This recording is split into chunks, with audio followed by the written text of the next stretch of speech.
Oke, pemirsa, udah jumpa lagi ya di segmen terakhir episode tentang Qada dan Qadar kali ini. Kita lanjutkan ya. Ada sebuah kisah yang salah satu kaum Taif ya. Ya. Di situ yang berkaitan dengan iman ini ya, iman yang Qada dan Qadar itu. Bisa diceritakan? Ya, Qada dan Qadar berkaitan dengan Rasulullah SAW. Ya, ini tercermin dalam kisah Taif. Ini diceritakan dalam Sirah Ibn Hisham. Ya. Nah, ini inspirasi daripada ridho dengan qada dan qadar Allah, ketetapan Allah, itu dilaksanakan oleh Rasulullah SAW. Ya.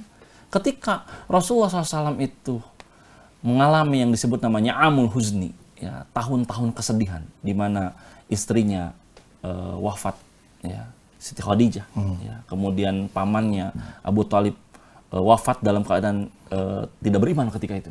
Itu sangat sedih sekali. Kemudian Rasul ke Taif. Untuk apa? Untuk mendakwahkan proposal Islam lah gitu ya kepada orang-orang Taif. Ternyata ditolak juga, dilempari batu sampai berdarah. Kemudian Nabi SAW dihibur. Ya, dengan apa? Dengan turunnya surat Yusuf. Nah, ini kata Syekh bin Athaillah, ya, tabi'in besar, ya. Kalau misalkan kita sedang gundah gulana, sedang kita bersedih, bacalah surat Yusuf. Ya kan, kalau misalkan ibu hamil itu kan gitu ya. Biar ganteng. Biar ganteng, itu sebenarnya bukan hanya ganteng. Karena memang itu tuh untuk menghibur Nabi agar Nabi SAW tuh memiliki, karena itu down sekali ketika di Taif itu. Nabi SAW down, ya. Karena tahun-tahun kesedihan, kemudian di Taif dilempari, kemudian Nabi SAW diturunkan surat Yusuf. Nggak cukup diturunkan surat Yusuf, di Isra Mi'rajkan ketemu langsung Nabi Yusuf alaihissalam. Ya, jadi kita diberikan sejarah. Jadi solusi untuk menguatkan mental kita itu apa? Sejarah. Ya.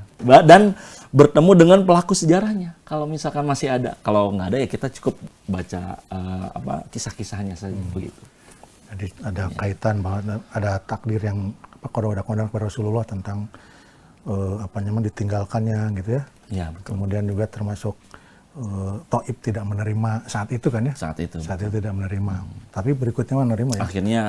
Akhirnya menerima, dan ketika di bulan Rajab tanggal tahun 8 Hijriah, akhirnya Taif itu menyerah ketika itu kepada Rasulullah SAW, karena setelah dikepung selama sebulan.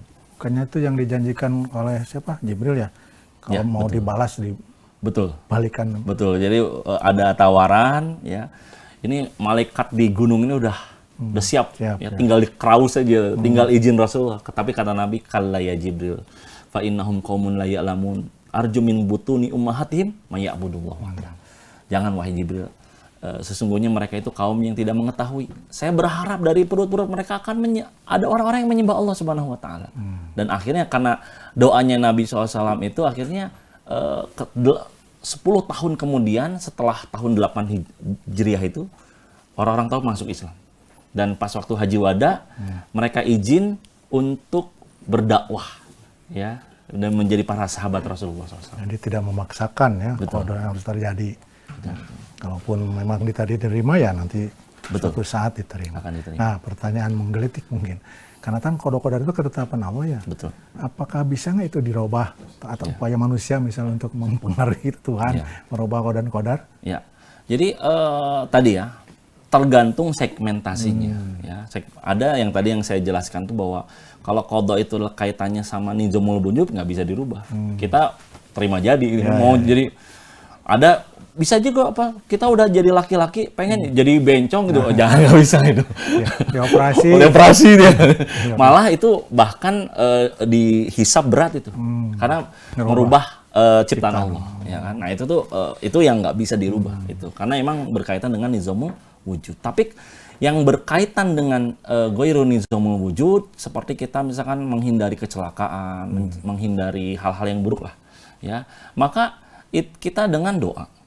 Ya. Kemudian mematuhi protokol yang ada, ya, protokol berkendaraan, lalu lintas, pakai helm dan seterusnya, ya.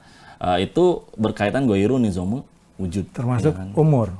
Usia juga. Umur itu kan Usia itu masuknya nizamul nizamul wujud. Oh, jadi Ya sudah kan? tetap aja. Nggak Sudah bisa. ketetapan gitu. Usia sekarang mati. Ada yang tahu nggak? Nggak ada. Jadi kalau Allah minta diperpanjang bisa. Ya. Nah itu Kalau makanya minta tadi. mah bisa kali minta ya. bisa. Bisa, Ya. terserah Allah. Jadi apa sih nama tadi? Seperti halnya usia kan itu masuknya itu kan ke ke kodar ya. Qadar. Ke kodar ya. Ke kodar itu ya artinya kan emang usia tua kemudian mati. Tetapi tadi ya kan Allah Subhanahu wa taala bisa yamhaqullahu qadaru mayyasha. Allah menghapus qadar atau qada ya itu dengan kekuasaan Allah Subhanahu wa taala. Jadi kita misalkan seperti halnya dalam kisah-kisah para sufi lah ya, dalam kisah umatnya Nabi Musa alaihissalam ya. Ini udah ditetapkan tanggal sekian jam sekian meninggal.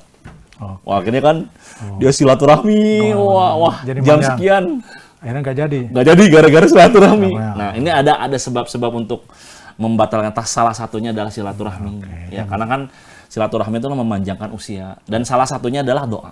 Ya, doa itu adalah doa yamhaqul qada. Ya, bahwa doa itu bisa merubah qada dan qadarnya. Ya, bisa berdoa dan bersilaturahmi kalau pengen umur panjang itu. Betul. Ya, karena itu sudah dijanjikan kan umur panjang. Ya, tapi buat apa umur panjang juga kalau tidak berguna? Ya, umur panjang banyak dosa, wah repot ya. Mending juga umur mah cukup aja Cukup sesuai dengan saja. takdirnya dan ditakdirkan baik semuanya. Amin. Jangan sampai menyesal ketika di kuburan pengen Balik hidup lagi. ya. ingin bersedekah tapi ya. Ya, betul. Jadi jangan menyesal ya. Kalau sudah mati mah nggak bisa apa-apa lagi ya. Nah, maka mumpung masih hidup sekarang, perbanyaklah berdoa ya. Kalau umur panjang, perbanyak silaturahmi ya. Tapi silaturahmi yang baik, jangan silaturahmi yang 100 itu ya. Yang silaturahmi supaya 3 terputus, pinjam 100. Nah, kemarin yang dibayar-bayar. 100.000. Nah, jadi tapi nggak dibayar-bayar.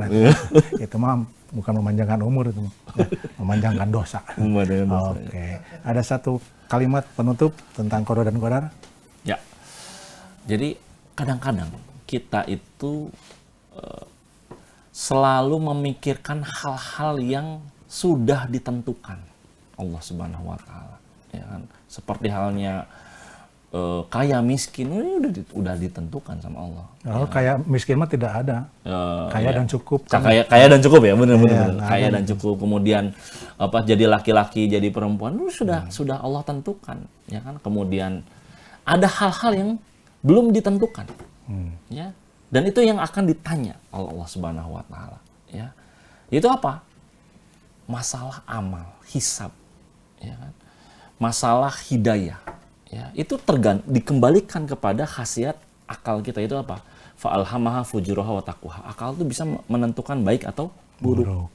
Dan itu dikembalikan kepada kita, bukan ditentukan. Ya. Baik buruk itu ditentukan, pilihan. Ya. Nah itu yang harus kita pikirkan, yang harus kita perjuangkan. Itu apa?